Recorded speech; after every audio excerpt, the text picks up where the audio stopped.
Seja muito bem-vindo ao canal Direitologia, o canal onde o crime acontece. Bom, e dando continuidade aqui ao nosso estudo sobre o artigo 28 da Lei de Drogas, não temos como começar sem ler o artigo 28. Então vamos lá, vem comigo. Artigo 28 diz o quê? Quem adquirir, guardar, tiver em depósito, transportar ou trouxer consigo para consumo pessoal drogas sem autorização ou em desacordo com determinação legal ou regulamentar, será submetido às seguintes penas. Inciso 1. Advertência sobre os efeitos das drogas. 2. Prestação de serviços à comunidade. Inciso 3. Medida educativa de comparecimento a programa ou curso educativo. Parágrafo 1º. Às mesmas medidas submete-se quem, para seu consumo pessoal, semeia, cultiva ou colhe plantas destinadas à preparação de pequena quantidade de substância ou produto capaz de causar dependência física ou psíquica. Natureza jurídica do artigo 28. Há duas correntes, vamos generalizar uma, porque tem duas correntes que falam que descriminalizado o artigo 28, ou seja, não é mais crime, mas o que prevalece é que continua sendo crime, apenas houve uma despenalização. Por quê? Porque não há mais pena prevista privativa de liberdade para o cometimento do crime de porte ilegal de entorpecente. Então é o que prevalece, que houve apenas uma despenalização e esse crime continua mantendo o status de crime. Por quê? Porque no artigo 5º, inciso 46 da Constituição Federal, o rol que está lá previsto de penas é apenas exemplificativo, não é taxativo. Então, pode haver mais penas sem ser aquelas previstas na Constituição. Além disso, o crime está previsto na Lei 11.343, no título dos crimes e das penas. Então, continua sendo crime. Segundo, muita gente fala o seguinte: baseadinho não dá nada? Já falei isso no vídeo anterior. Será que não dá? Qual que é a repercussão disso aí? O cara que é condenado irrecorrivelmente pelo crime de porte ilegal de entorpecente, essa condenação dele pode ser utilizada caso ele venha a ser condenado novamente por outro crime, ou às vezes pelo mesmo, no prazo de 5 anos, com uma agravante genérica que está prevista no Código Penal, previsto lá nos artigos 61, 63 e 64 do Código Penal. Então, ele vai ser considerado reincidente num crime e poderá ter a sua pena agravada nesse segundo crime que ele cometeu. Também outra repercussão, o artigo 52 da Lei de Execuções Penais, ele diz que é falta grave o preso cometer o crime de porte ilegal de entorpecente, por exemplo, vai ser considerado falta grave. Então ele pode perder benefícios caso ele já tenha ou deixar de ganhar benefícios dentro do sistema prisional. Então, fez uma revista lá na cela, no presídio determinado, e acha o baseadinho lá embaixo do colchão. Vai ser considerado falta grave. Terceira repercussão importante aí que pode ocorrer seria a pessoa ser prejudicada caso ela venha fazer concursos públicos aí na fase de investigação social. Muitos concursos prevêem essa fase, que é o que? Vai ser revirada a vida do cabra para ver se ele tem uma conduta ilibada para assumir determinado cargo público. E ele tendo uma condenação por porte ilegal de entorpecente, de drogas, né, para ser mais técnico, pode causar alguma complicação. E, para finalizar, pode sim ocorrer prejuízo caso ele esteja procurando algum emprego, e porque todo mundo sabe que há essa discussão, será que o empregador pode pedir folha de antecedentes criminais? Aquele papo, né? Tem essa discussão aí. Uns dizem que é inconstitucional e tal. Porém, a gente sabe o que acontece e é muito difícil barrar isso aí. O empregador pode muito bem pesquisar lá também a folha de antecedentes da pessoa, ver que ela tem uma condenação, mesmo sendo pelo crime de porte ilegal de drogas, e não contratá-lo. Vamos lá, dando continuidade, bem jurídico tutelado. Qual é o bem jurídico tutelado? Ou seja, o que a lei tenta proteger criminalizando o porte ilegal de entorpecente. Isso que quer dizer bem jurídico tutelado. O artigo 196 da Constituição Federal, ela trata da saúde pública. Então lá diz que a saúde pública é direito de todos e dever do Estado. Então quando a lei criminaliza o porte ilegal de entorpecente, ela não está pensando, igual muitas pessoas falam, só na saúde do usuário. Porque geralmente quem pede a descriminalização do uso das drogas, ele diz o seguinte: ah, a pessoa está fazendo mal só para ela, o Estado não tem que se envolver nisso, tal. Porém, o que a lei visa proteger não é só a saúde, visa também, né, a saúde do usuário, mas não só. Ele visa proteger a sociedade. Então, o bem jurídico tutelado é a saúde pública. Por quê? O usuário, abstratamente, ele pode dar prejuízo para o Sistema Único de Saúde, dependendo do nível de que ele está. Ele pode, por está portando entorpecente, podem vender para outras pessoas, oferecer para crianças. Vários crimes podem advir dessa conduta do usuário de drogas. Por exemplo, se ele vira um viciado, quanto mais, ele começa a praticar furtos, roubos e outros crimes para sustentar esse vício. Então é isso que a lei visa proteger, essas outras atitudes aí que podem advir do uso de drogas. O crime de porte de drogas, ele é considerado um crime de perigo abstrato, se contrapondo ao crime de perigo concreto, que é aquele que exige um dano concreto para se caracterizar. O crime de porte de drogas, não, ele é perigo abstrato, ou seja, basta o risco do dano ocorrer. E é isso que acontece. Não exige o dano concreto para ser caracterizado. Por isso que ele se caracteriza como um crime de perigo abstrato. Como já tinha dito, vários crimes advêm dessa conduta e, além do mais, o principal é que ele realimenta o tráfico de drogas ao comprar droga para seu consumo pessoal. Afinal, a lei da oferta e da procura, se não há procura, não há oferta.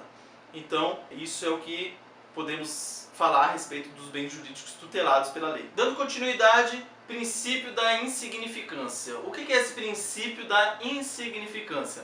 Lembrem lá da primeira aula que eu conceituei o que era crime?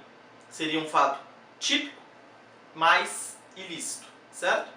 O princípio da insignificância, ele diz o seguinte, que quando uma conduta é praticada e o bem jurídico é ínfimo, não vai dar prejuízo nenhum, por exemplo, o cara furtar uma caneta, por exemplo, dos elementos do crime é eliminado. Qual? O fato deixa de ser típico.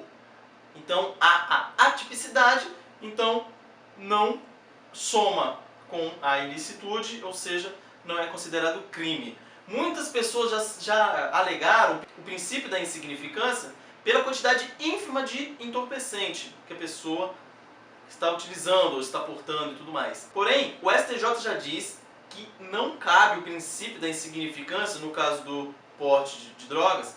Por quê? Porque a lei já prevê uma quantidade pequena de entorpecente. Afinal, raríssimas exceções, o usuário não vai usar 1 quilo de droga por dia, por exemplo. Então, como a lei já prevê uma pequena quantidade de droga, o STJ diz que não é cabível o princípio da insignificância no caso de droga, alegando pequena quantidade, porque a lei já é prevista para pequena quantidade. Se for quantidade maior, ele pode responder até por tráfico. Mas é interessante observar também que a primeira turma do Supremo Tribunal Federal já aplicou o princípio da insignificância num caso concreto, que era a pessoa tinha uma quantidade menor do que um cigarrinho de maconha, mas não é a regra. A regra é que não é aplicável o princípio da insignificância, ok? Dando continuidade, os sujeitos do crime. Quem são os sujeitos do crime? Quem é que pode praticar o crime? Quem é que é afetado pelo crime? O sujeito ativo, que é aquele que pratica o crime, pode ser qualquer pessoa. Qualquer um pode praticá-lo. E o sujeito passivo, aquele que é afetado, é a sociedade. É todo mundo. Não tem uma vítima específica. Igual o primeiro vídeo lá da introdução, o vizinho que estava recebendo a fumaceira na casa dele, ele não é a vítima do crime, não. A vítima é a sociedade como um todo. E quais são as condutas típicas? Ou seja, quais as condutas que, se a pessoa praticar, ela vai ter cometido crime? São 5. Primeira, adquirir. Segundo, guardar. Terceiro, ter em depósito. Transportar e trazer consigo. São essas 5 condutas que a pessoa, fazendo qualquer uma delas, estará incursa no crime do artigo 28. Então vamos lá. O que é adquirir? Primeira figura típica. É o cara conseguir para ele a droga. Não interessa como, beleza? Ele pode comprar na boca de fumo, ele pode pegar de um camarada, ele pode achar no chão. ele adquiriu aquilo para ele, já está configurado o crime. Primeira figura, adquirir. Segunda figura, guardar. Esse guardar, para a gente não confundir com ter em depósito, é pensar assim, guardar é manter sob a vigilância, é você cuidar daquilo. Por exemplo, eu estou sentado na calçada e estou com minha baganinha de maconha aqui, ó, do meu lado. Estou ali, ó, e a baganinha está ali. Eu estou guardando, está sob minha vigilância, né? Então, é a melhor forma de você identificar o que é essa conduta de guardar. Você guardar é ter sob sua vigilância. Terceira figura, ter em depósito. Ter em depósito você já pode analisar aí como um cofre, você ter ele num armazém, você ter ele num frigorífico, sei lá, vocês têm ele num depósito específico, um local específico para guardar a droga. Quarta figura, transportar. Para não confundir o transportar com o trazer consigo, o transportar é você levar a droga de um lugar para o outro, porém não junto ao seu corpo. Por exemplo, no meu carro, no porta-luvas, no bagageiro, levar no avião, eu despacho ela na mala e vou em cima e tal. Então esse que é o transportar. Agora a figura trazer consigo é você trazer junto ao corpo, no bolso da calça, dentro da carteira. Mulheres aí, a bolsinha, homens aí, mochila, dentro da cueca, na boca. Aí você está trazendo consigo. Qualquer uma dessas condutas que eu falei, essas 5, configurará o crime de porte ilegal de drogas. Beleza? Aí qual é o tipo subjetivo? O tipo subjetivo é o dolo. Ou seja, o que é o tipo subjetivo? Às vezes a pessoa fica na dúvida. Subjetivo é o que está na minha cabeça. O que eu estou pensando. Tudo, sempre quando você for estudar direito criminal, pense no que o cara quer. Sempre, na intenção do agente. E nesse caso, é o dolo, ou seja, a vontade de usar aquela droga. Ou tirar, né? Ou qualquer coisa. Ou aplicar. É o dolo, é a vontade de praticar. Se não tiver essa vontade, não caracteriza. Ou seja, o porte ilegal de entorpecente não pode ter a figura da culpa. Por exemplo, eu estou com a droga aqui, mas eu não sabia que era droga. E qual é o elemento subjetivo especial? Especial fim de agir ou dolo específico, que pode ser chamado também. É aquela frasezinha, para consumo pessoal. Então, não tendo o dolo, nem essa figurinha para consumo pessoal, não vai configurar o crime. Cuidado que é muito difícil você provar isso aí. Por exemplo, é como se eu estivesse andando na rua, eu acho uma baganinha de maconha, vou jogar no lixo. Pego, boto no bolso e vou jogar no lixo. Não tenho dolo de usar a droga. Tô portando a droga, tô trazendo comigo a droga, mas não quero usar, quero jogar no lixo. Então não configuraria o crime, em regra, mas nesse trajeto você é abordado e para você explicar que você não ia usar essa droga, que você está trazendo ela para jogar no lixo, vai ficar difícil explicar. Então, minha dica, viu uma droga no chão? Pisa, raspa lá, dá até uma cuspida nela e joga longe. Não pega, se você pegar, para você provar que não ia usar, vai ficar complicado. E na pegada do que eu falei, o parágrafo 2º do artigo 28, ele vai dizer o seguinte: para determinar se a droga destinava-se a consumo pessoal, o juiz atenderá à natureza e à quantidade da substância apreendida, ao local e às condições em que se desenvolveu a ação, às circunstâncias sociais e pessoais, bem como à conduta e aos antecedentes do agente. Então, do que estamos falando? Dos sistemas legais para distinguir entre o crime de tráfico de drogas e o de porte de entorpecente. Esse parágrafo 2º ele trata disso, de como o juiz vai interpretar para falar se você praticou um tráfico de drogas ou um porte de entorpecente. Existem 2 sistemas aí.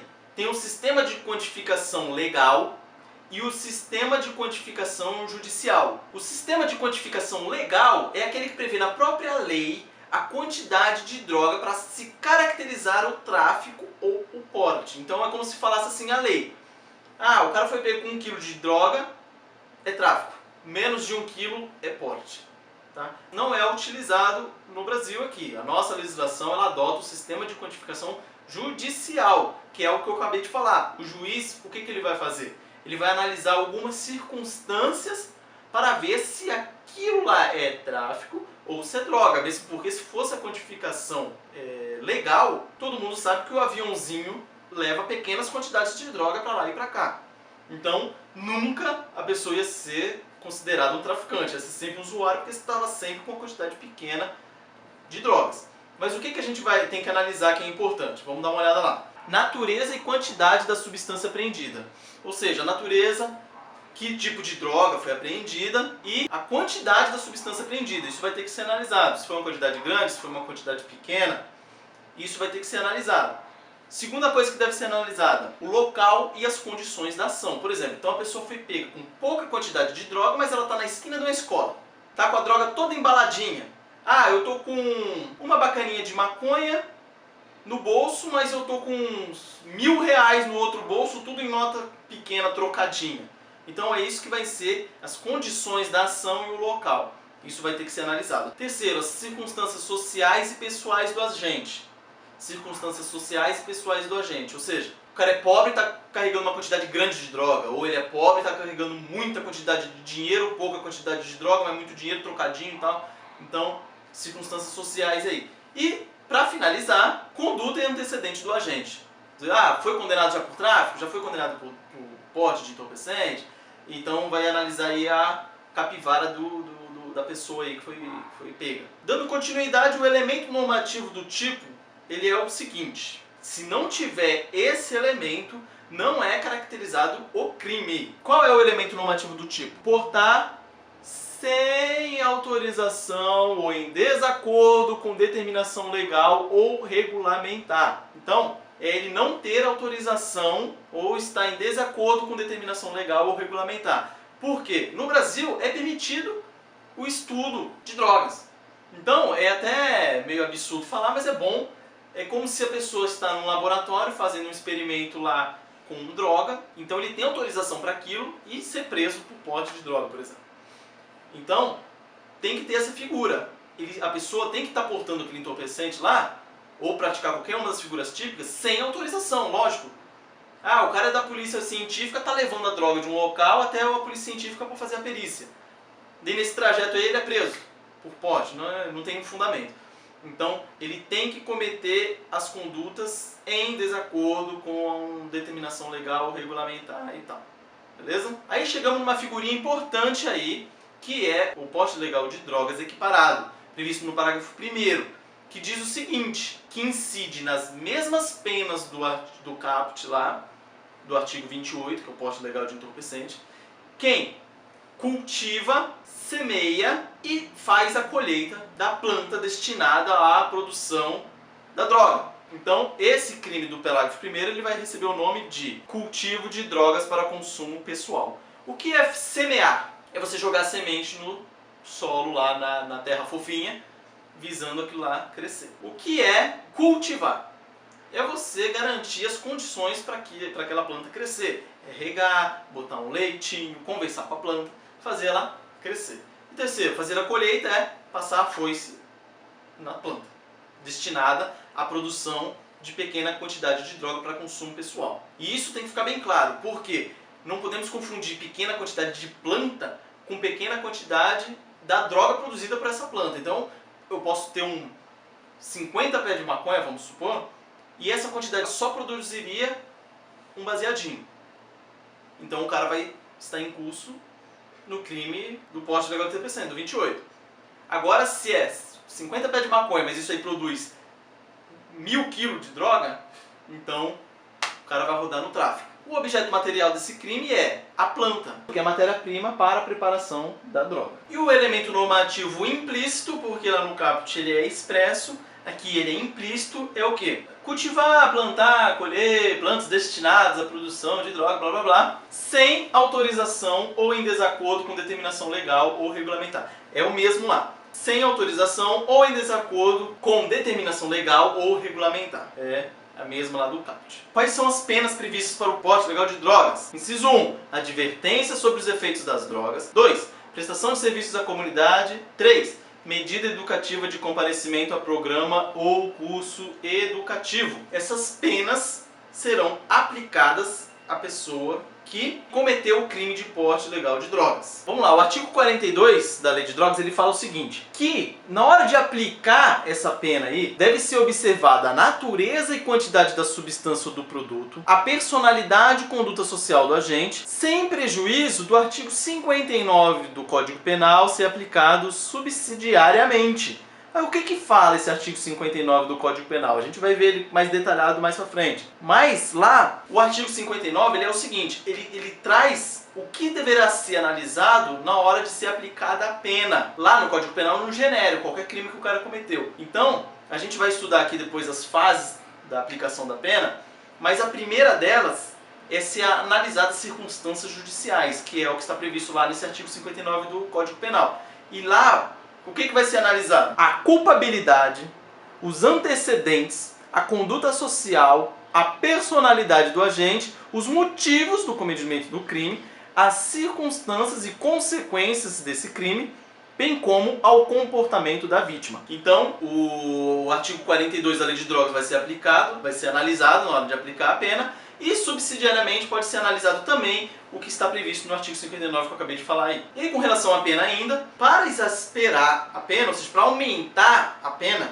o enunciado 118 do FONAGE, que é o Fórum Nacional de Juizados Especiais, o enunciado 118, ele diz o seguinte, que para aumentar a pena, a reincidência a ser considerada lá deve ser específica, ou seja, o cara ser condenado novamente por porte de drogas, porte ilegal de drogas. Aí haverá a reincidência e, no caso, vai aumentar a pena. Porém, há entendimento na doutrina contrário a isso, dizendo que basta ser reincidência genérica. E isso não está pacificado ainda, beleza? Mas basta ser reincidência genérica. Então, qualquer crime que o cara cometeu, depois, se ele praticar um porte de entorpecente, pode ser considerado para aumentar a pena. Porque quando a lei quer falar de reincidência específica, ela fala especificamente, reincidência específica. Que iremos falar isso mais para frente, ok? Vamos lá para o item 12, ele vai tratar das medidas coercitivas de garantia para o cumprimento das penas. Ou seja, é previsto lá no artigo 28, parágrafo 6º, o seguinte: para a garantia do cumprimento das medidas educativas a que se refere o caput, nos incisos 1, 2 e 3, a que injustificadamente se recuse o agente, poderá o juiz submetê-lo sucessivamente a admoestação verbal e multa. O que é importante falar sobre isso? Isso são medidas coercitivas para forçar a pessoa a cumprir a pena. Então também há uma discussão na doutrina aí, uns alegando que isso pode ser aplicado, essas medidas coercitivas podem ser aplicadas em fase de transação penal. O cara aceitou a transação penal, mas não está cumprindo, daí seriam aplicadas essas medidas coercitivas. Porém, outra corrente diz que não, que isso só pode ser aplicado ao final do processo em caso de condenação. Foi condenado, não está cumprindo, e aí aplicariam essas medidas coercitivas.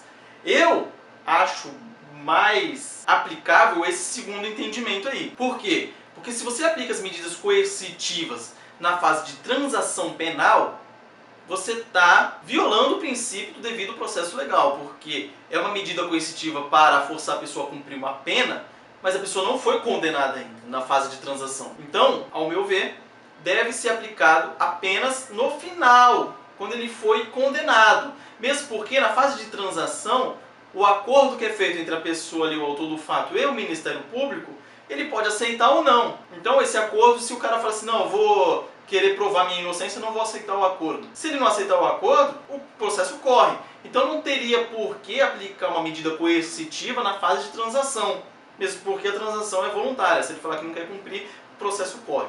Então, isso é importante dizer aí. Vamos dar uma explanadinha aí no que seriam essas medidas coercitivas aí para forçar o cara a cumprir a pena. Como eu já falei, isso não é pena. Essas medidas coercitivas não são penas. Isso aí é para fazer o cara cumprir a pena. Então, se for aplicada a medida coercitiva, não anula a pena pela qual o cara foi condenado. Então, se ele foi condenado à prestação de serviço à comunidade por 5 meses, aí não está cumprindo, aplica a multa, ele tem que pagar os dois. Uma não anula a outra. E outra coisa importante a respeito disso é que são aplicadas sucessivamente. Ou seja, a admoestação verbal primeiro, depois a multa. Não pode ser aplicada as duas ao mesmo tempo. Então, se o cara descumpre a pena, deve ser designada uma audiência admonitória, que é uma audiência para ele ser cientificado disso, do porquê, para ele se justificar, vamos falar assim, o porquê que ele não está cumprindo.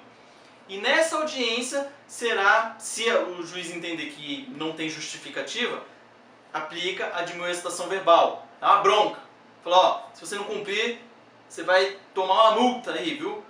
Beleza. Continua sem cumprir, aí sim é aplicada a multa. E essa multa pode ser aplicada várias vezes. Vamos falar dela mais na frente aqui um pouquinho especificamente sobre ela. Como eu já disse, essas medidas coercitivas são consideradas instrumentos acessórios e não pena. E o que é interessante falar? Em fase de transação, o Ministério Público fez a transação com... Vamos falar isso aí mais pra frente, tá? Não fica... Ah, eu tô perdido. Só tô falando os termos para você já ir, o seu cérebro já ir se assentando aí, mas a gente vai falar de transação penal lá pra frente. Mas foi feito o acordo do Ministério Público com o autor do fato. Ele aceitou, vai lá e descumpriu, aí, meu amigo, já o Ministério Público pode oferecer a denúncia e aí o processo corre e aí vai, a gente vai falar mais pra frente na hora do falar sobre o procedimento, beleza? A multa coercitiva, o nome já fala, era um mecanismo coercitivo e não pena, era uma medida coercitiva para forçar o cara a cumprir a pena. Isso sim é que foi aplicado. Como eu já disse, ela é possível ser aplicada por diversas vezes e sua execução deve ser feita mediante pagamento na própria Secretaria do GCRIM. Isso que o artigo prevê aí, na própria Secretaria do GCRIM, é meio difícil de acontecer. São alguns lugares que tem e tal, mas geralmente é no banco que fica no próprio fórum. Então, quase todo fórum de maiores aí tem um banco lá. Geralmente é feito lá. Então isso é só formalidade, cada lugar é um lugar diferente aí, cada local tem seu procedimento aí diferente. Esse pagamento na Secretaria do GCRIM, eles são em locais muito específicos que tem isso aí. Para fixação dessa multa, para a fixação dela, existe um procedimento bifásico. Ah, o que é um procedimento bifásico? Tem duas fases. Quais são essas duas fases?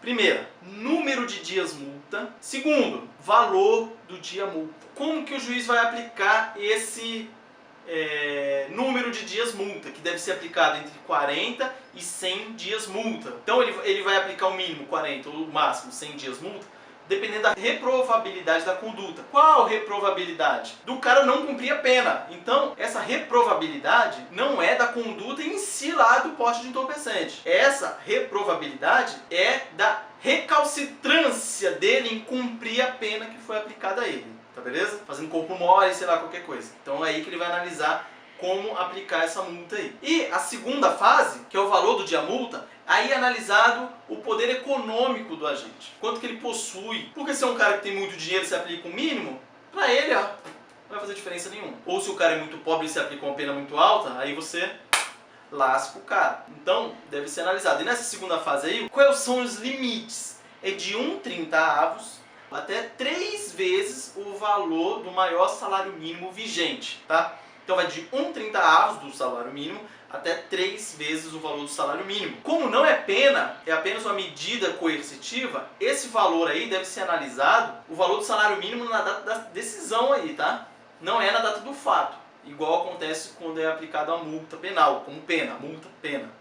Vamos falar isso quando for falar de pena lá na frente. Não é na data do fato, é na data da decisão ali, no atual. Esses valores são destinados ao Fundo Nacional Antidrogas e ele fica no limite de até 100 dias multa, com o valor máximo de até 3 vezes o valor do maior salário mínimo. E como é uma medida coercitiva, se o cara morrer, essa dívida passa, tá? Passa para os herdeiros, ok? Não é pena. Então, lógico, no limite da herança que foi transmitida aí pelo decujus. Decujus é o que morreu.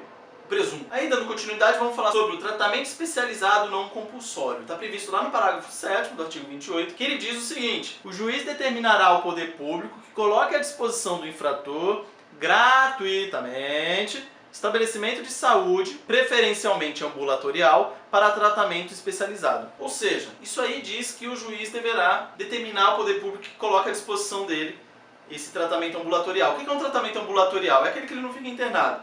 Aquele que ele tem uns dias lá certo, ele vai para casa, é uma coisa mais light aí. Importante falar que esse tratamento aí não é compulsório. Se o cara não quiser cumprir, nada vai acontecer. E deve ser aplicado apenas para o dependente químico. Pessoa ou usuário eventual não tem necessidade de um tratamento desse. Então por isso que ele é considerado um tratamento especial aí. É um benefício até para o cara que está perdido no mundo das drogas, fazer esse tratamento para ver se recupera aí. Vou falar de uma coisa aqui importantíssima, prevista no artigo 30, prescrição. O que é prescrição? O Estado não tem o direito mais de punir o cara. Morreu. Acabou. Por que é importante falar sobre isso? Porque no Código Penal, o mínimo de prescrição são 3 anos. Exceto se o cara for condenado exclusivamente a pena de multa, vamos falar isso aí mais pra frente, que daí seriam 2. Porém, no Código Penal, o mínimo são 3. Na lei de drogas é 2, tá? Prescreve em 2 anos o fato. No artigo 30 também ele fala ali sobre interrupção do prazo da prescrição. Isso é importante também, está previsto no artigo 107 do Código Penal. Tem vários casos lá em que interrompe ou suspende o prazo prescricional, mas o importante para a gente saber é o seguinte, em regra são 2. Recebimento da denúncia interrompe a prescrição, então o processo está rolando. Recebeu a denúncia, caso for oferecida, lógico, né? Então entendeu o procedimento aí mais pra frente. Foi lá, recebeu a denúncia, interrompe, começa a contar de novo esse prazo de 2 anos da prescrição. E uma causa impeditiva da prescrição, interessante, está prevista lá no artigo 116, é o seguinte: antes de passar em julgado a sentença final, a prescrição não corre enquanto o condenado está preso por outro motivo, tá? Então não há prescrição da pretensão executória se o condenado por porte estiver cumprindo pena por outro crime, em regime que não permita o cumprimento das penas do artigo 28. O que isso quer dizer? Se ele está preso por outro crime, um roubo, por exemplo, está sendo processado por porte, no final é condenado à prestação de serviço à comunidade. Como é que o cara vai prestar serviço à comunidade se o cara está em cana? Então, a prescrição aí nesse período não corre, tá? Então, vai ficar esperando o cara ser solto. Vamos supor que ele progride de regime para o semiaberto, pode sair, opa, já dá tempo de o cara prestar o serviço à comunidade, ele vai lá e começa a cumprir a pena do porte de drogas, beleza? E outro fato interessante aqui que eu esqueci de falar, no caso de interrupção do tempo da prescrição, além do recebimento da denúncia, outra coisa importante é a reincidência. Está previsto no artigo 117, inciso 6. Então, se o cara for reincidente, também interrompe o prazo de prescrição, beleza? Então esses 2 são os mais comuns, é o que geralmente ocorre. Aí lá no artigo 115 do Código Penal, tá? Que é previsto a contagem do prazo pela metade, caso quem cometeu o crime for menor de 21 na data dos fatos, ou maior de 70 da sentença, né? A prescrição corre pela metade. Então isso que é bom a gente ficar bem esperto, principalmente quem for fazer prova da OAB aí, ó, a segunda fase, na hora de fazer peça, analisa isso aí, na hora do pedido. Ah, caiu lá, pode de entorpecente, prescreve em 2. Viu, um moleque era menor de 21 na data dos fatos. Dá uma olhada lá, opa, prescreveu, matou. Você já mata a pau. Agora, pessoal, vamos falar rapidinho do procedimento do crime, previsto no artigo 48 da Lei 11.343. Eu vou colocar no slide aí o procedimento inteiro, tá? Tá lá, do artigo 48 até o parágrafo 5º, mas não vou ler agora porque ele é muito grande, então, se você quiser ir, põe no pause esse vídeo e dá uma lida lá que é importante. Vamos comentar aqui, iniciando falando sobre prisão em flagrante de delito e termo circunstanciado. Mais pra frente, pretendo gravar um vídeo aqui falando as diferenças do inquérito policial, termo circunstanciado, auto de prisão em flagrante de delito. Fazer uma diferenciaçãozinha aí. Como lá no vídeos anteriores eu já falei, o termo circunstanciado seria um resumo do que aconteceu e a qualificação das partes, né? E o auto de prisão em flagrante de delito é uma coisa um pouco mais complexa.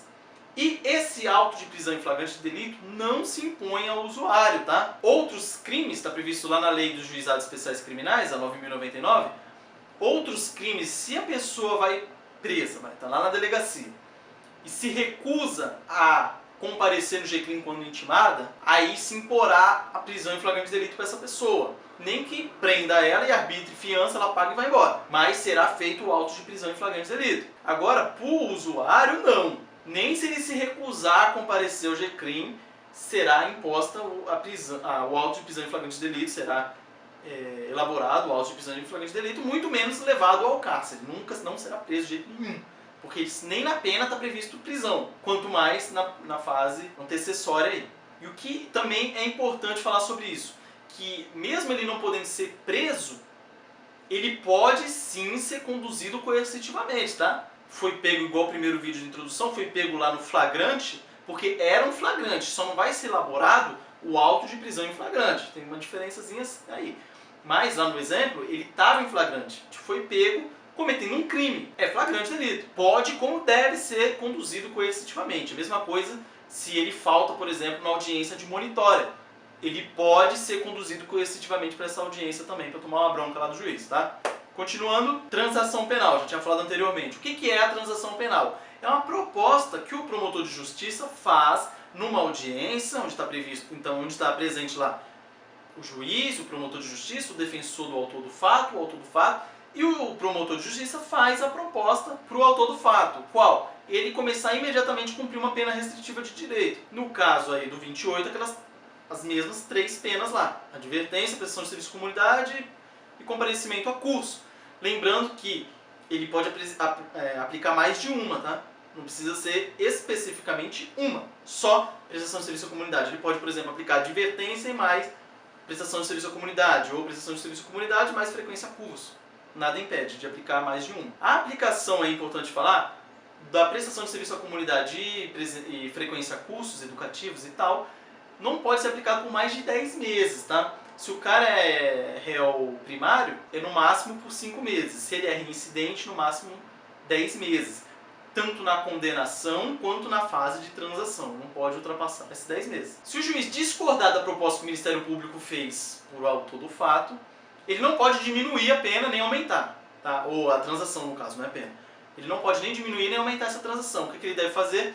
Se for o caso, aplicar o artigo 28 do Código de Processo Penal, que é remeter esse processo para o Procurador de Justiça, e ele vai falar lá e vai decidir aí o que faz. E muita gente pode perguntar, mas é melhor a transação ou é a condenação? Bom, para o autor do fato, melhor é a transação, lógico. Ele já resolve aquele pepino, não fica com suja a folha de antecedentes dele. A única coisa que vai acontecer é que ele não pode, a única coisa ruim que pode acontecer é que ele não pode ser beneficiado pela transação penal no prazo de 5 anos novamente, só que ele fica limpo. Ele pode tentar não aceitar, deixar o processo correr para tentar provar sua inocência no final? Lógico que pode. No final, se ele for absolvido, beleza, mas ele vai ter que enfrentar um processo com a possibilidade de ser condenado no final. As penas, entre aspas, são as mesmas? São as mesmas. Só que o que muda é a repercussão que isso dá, que eu já falei lá no começo. O cara ser reincidente, ter sua ficha suja e tudo mais. Beleza? Então, pro autor do fato, compensa mais aceitar a transação. E é importante dizer também que a figura da transação não autoriza que o cara seja considerado reincidente caso ele cometa outro crime no prazo de 5 anos. Beleza? Então, ele eu aceitei a transação hoje, amanhã eu sou pego de novo em outro crime ou no mesmo, não sou considerado reincidente com aumento da pena. Beleza? Aí corre o processo, se eu for condenado, aí eu tenho uma condenação. Aí se eu cometer o 3º crime, aí sim serei considerado reincidente por causa do crime do meio aqui, não o da transação. Beleza? Por isso que compensa mais a transação do que a condenação no final. E aí o que é interessante, eu já tinha até dado uma explanada anteriormente aí, na transação penal, se a pessoa injustificadamente não cumpre, aí, não quero cumprir. E se ele falar na audiência, não quero cumprir isso aí. Ou aceita na hora, mas depois não cumpre, aí esse processo vai para o Ministério Público, o Ministério Público oferece a denúncia, volta para o juiz, aí aceita a denúncia e pau no gato e o processo corre, beleza? Aí, se ele pesquisar, se ele tirar uma certidão negativa, já vai constar que o cara está respondendo um processo. Beleza? A partir desse momento aí já vai constar lá. Vamos falar aqui rapidinho a respeito dos laudos, que isso é interessante, está previsto no artigo 50, parágrafo 1º e 2º. Já adiantando que como está previsto no artigo 50, ele prevê aí, ele fala dos laudos tanto para todos os crimes anteriores, tanto o tráfico de drogas, que está previsto lá no 33, quanto o 28, beleza? Então, se aplica a tudo lá. Vamos dar uma lidinha aqui. Parágrafo 1º do artigo 50. Para efeito da lavratura do auto de prisão em flagrante... Quer dizer, não vou ler não. Vou só explicar. Ó, pausa aí e dá uma lida aí nos parágrafos aí rapidinho, 1º e 2º. E deixa eu dar uma explicadinha aqui. Aí vai falar o seguinte. Existem 2 tipos de laudo. O preliminar e o definitivo. O preliminar, ele é muito rápido e fácil de fazer, que é só para ver se existe o princípio ativo naquela droga que foi apreendida, tá? Então, o cara foi apresentado na delegacia de polícia, então ele vai pegar aquela droga, botou lá uma substânciazinha lá, fez uma experiênciazinha, opa, tem o princípio ativo da droga, tá materializado, tanto pro porte, tanto pro tráfico, tá? Esse laudo é considerado o laudo preliminar, só para materializar o crime. Beleza, depois essa droga, uma amostra dela na verdade, vai ser mandada para aí a elaboração do laudo definitivo, que é mais apurado e tudo mais. Interessante falar, se não houver o perito oficial, pode ser feito por uma pessoa idônea, tá? Qualquer pessoa idônea, geralmente com conhecimento ali, né, da área, pode ser um policial, pode ser um delegado de polícia, pode ser qualquer funcionário aí, pessoa idônea para fazer aquele teste preliminar. E o engraçado, o interessante também, né, na verdade, o perito oficial que elaborar o laudo preliminar não fica impedido de elaborar o laudo definitivo, beleza? Não fica impedido, né? Vamos falar assim. Pode, o mesmo que fez o preliminar, fazer o definitivo, não tem empecilho nenhum. O que é interessante falar? O laudo preliminar, ele é indispensável para a deflagração da ação penal, ou seja, para o oferecimento da denúncia.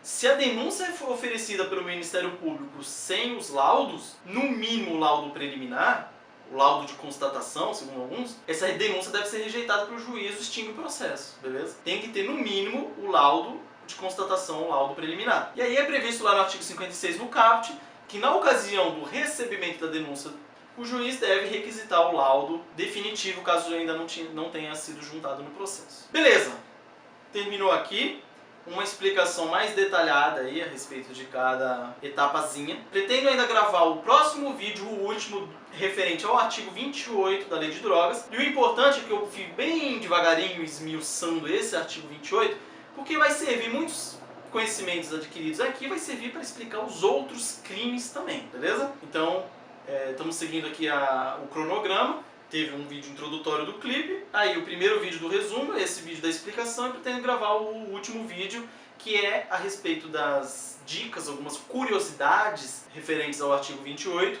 e se porventura até lá, estou postando sempre nas quartas-feiras um vídeo novo.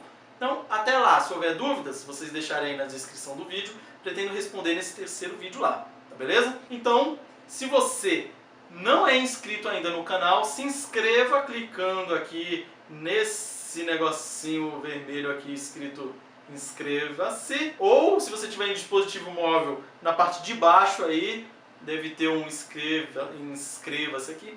Inscreva-se para acompanhar as próximas postagens, aí ficar por dentro dos próximos vídeos que vão aparecer aí. Se você gostou desse vídeo, dá aquele like, aperta aquele botãozinho assim para ajudar na divulgação e tudo mais.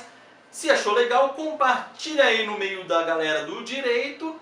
Todo mundo que está afim de aprender aí sobre a criminalidade, compartilha lá e não esquece de botar umas dúvidas aí, comentar aí na descrição, que eu terei o maior prazer de responder as dúvidas ou pela descrição ou no próximo vídeo, beleza? Então, forte abraço e nos vemos no próximo vídeo!